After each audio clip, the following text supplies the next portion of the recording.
অন্যের জন্য শুভ কামনা করলে এটা ফিরে নিজের দিকে আসে, এটা খেয়াল রাখেন।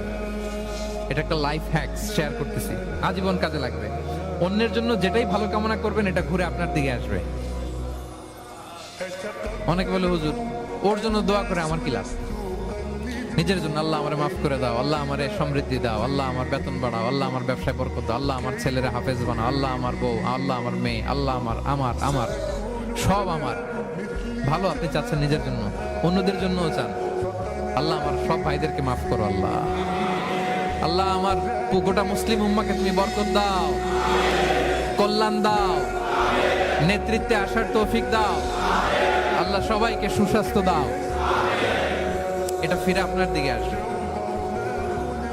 অন্যের জন্য শুভকামনা বহুগুণ বৃদ্ধি হয়ে নিজের দিকে রিটার্ন করে। বিষ্ণু সাল্লাল্লাহু এটাই বলেছেন, মা মিন আবদিন মুসলিমিন ইয়াদউ লিআখিহি বিযাহরিল গায়বি ইল্লা ক্বালা লাহুল মালাকু ওয়া লাকা বিমিসলিন।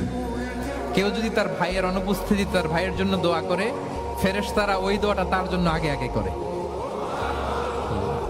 তাহলে অন্যের জন্য শুভকামনা করলে, দোয়া করলে লাভ না লস?